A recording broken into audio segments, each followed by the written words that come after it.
My actual sex change, I've been going through my sex change about 15 years. So I pretty much consider myself already finished with my change, and I'm completely a man now, so I'm no longer going through the transition.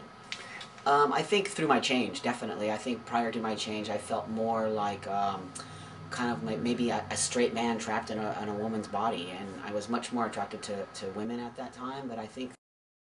My name is Blue Soltier. I'm from San Diego, California. Originally born in Mexicali, but grew up in Texas 13 years, San Diego 10, and now in California for the last 6.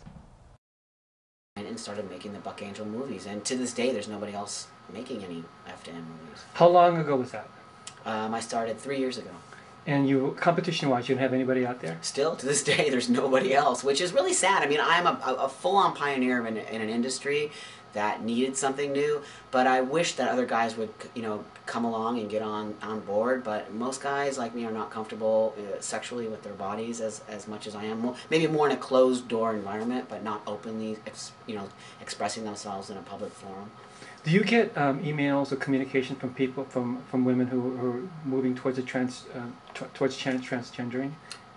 Many emails. In the beginning, many hate mails from guys like me saying what I'm doing is disgusting and I'm, just exploiting us and all these things. I'm like, look, I'm not trying to do anything for the FDM community. It's all about me, Buck Angel. It's not about anybody else. I'm expressing my own sexuality. And now I get many emails from guys, women who want to change to men and saying what I'm doing is just inspirational and how can they do it, those kind of things. So I guess I'm reaching out in a wider range than just porn. Logically, my upbringing was with my fully intact family. Mom, dad, my 4 younger sisters in Texas. And it was very Republican, of course, being Texas. My mom is from Mexico, so is my dad, and they're both very Catholic, old school, traditional, where a man's a man and a woman's a woman. So early on, my mom caught on that I was very feminine, and she did everything she could to knock it out of me, literally, physically and verbally. And I knew early on that I was going to have to hide it in order to survive in this Mexican-American family. And so I did what I had to do to get out of the house. And what I mean is I went to school, got my cosmetology license, lived on my own. Then I found the gay community, and then I realized what my choices were in life. And I had the choice to become a woman. And this was something I had given up on a long time ago, back when, when I was 10 and trying on my mom's dresses in the closet, literally. And now I realize at the age of 22 that this is a possibility.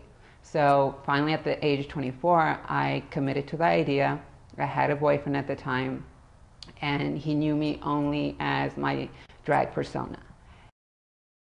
I'm very much up on these things, and partly I'm split on that decision, to be honest with you, because here's the thing, it's a woman's music festival, and I completely respect that it's a woman's. I chose to become a man. I am no longer a woman. I should not be able to go into an event that is for women. So I do not understand why these guys who have chosen to change from women to men are bitching about not being able to be let in a woman's. Now, on the other side, there's men who change to women. They do not even let those transsexuals in, which I find totally insulting, because those men who have become women are now women. It's the penis that's making these people get a little upset. The fact that these women have penises, which that's a whole nother story. I have issues around that. Obviously, if your genitals are what make you the person you are, that's a very sad situation. Yeah, I kind of see like people. It's all based on this fear of I don't know, fear of the unknown, fear of taking over their space. I don't know, because even like in the 70s, there used to be rules that you couldn't go into a gay bar if you had open-toed shoes.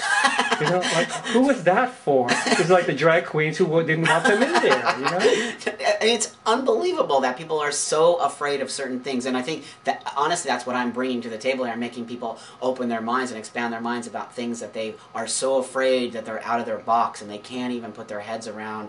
Everything has to be black and white, and Buck Angel is showing the world that it is not that way, and I don't care if you don't like it, then don't look at it. I had the opportunity to go as stealth as possible and just blend into society and not be so vocal about who I am and what I'm about. And I tried it. I tried to, actually, that was the one time in my life that I did something for somebody else. That was my boyfriend at that time of 6 years. And I was the most unhappy person in the entire world. And then I tried it again for a job on the West Side where I was going to work with nothing but men, and I had to keep it hidden, my sexuality and who I was. And so once again, I was unhappy.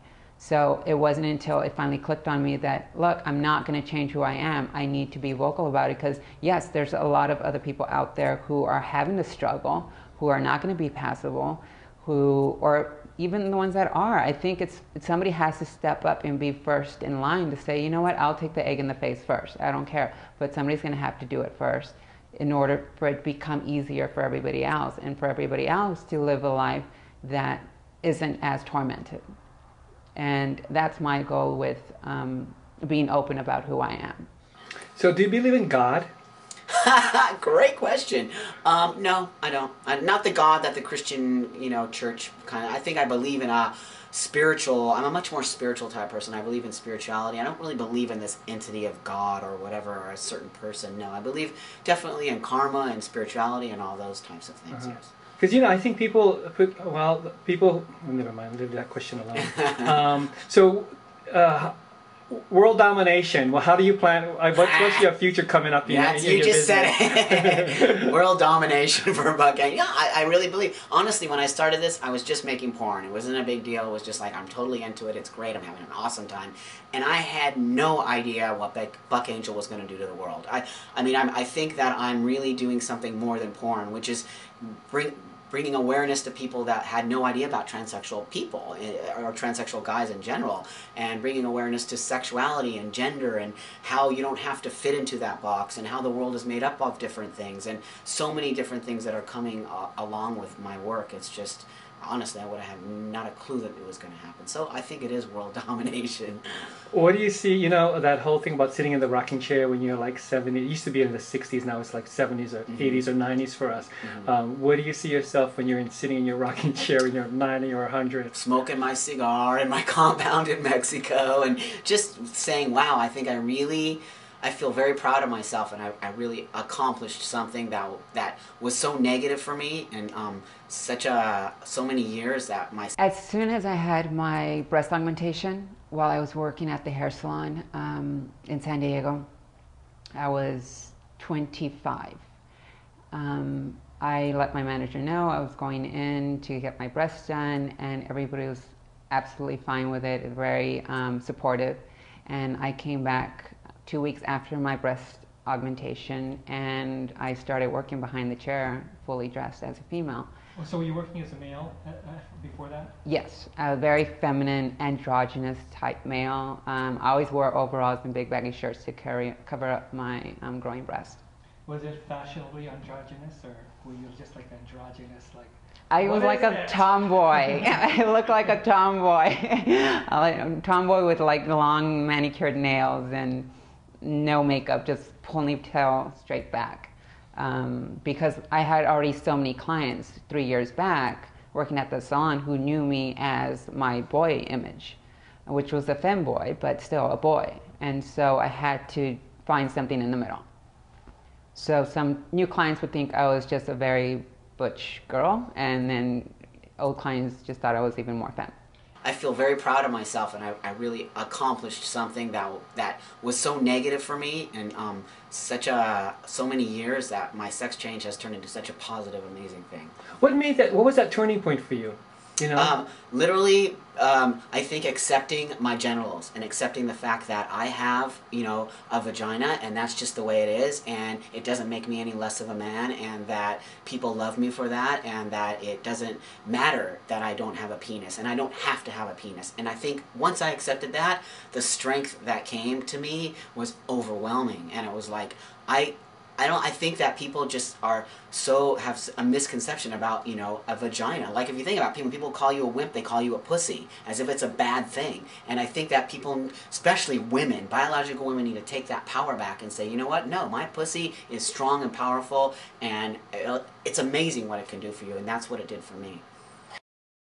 I have chosen to stay non-op, meaning that I have not done the sexual reassignment surgery in my genitals to become a female, and I've chosen to stay as I am, a transsexual. So I have male genitalia, but live as a female. No, people finally realized, even just doctors, and now there's that term, which had only come up to me maybe 4 months ago, was that now we can, instead of, would say pre-op, so that people would know that I still have a penis. But now I can use the term non-op, because that tells people that I am staying this way with a penis and breasts and living full-time as a woman. And I have no intention of going further in sex reassignment. I would not have this operation just because it would make society feel better or more comfortable around me. I really don't, I'm not here to please everybody else. I'm here to please me and only me, and I think society's just gonna have to get accustomed to it.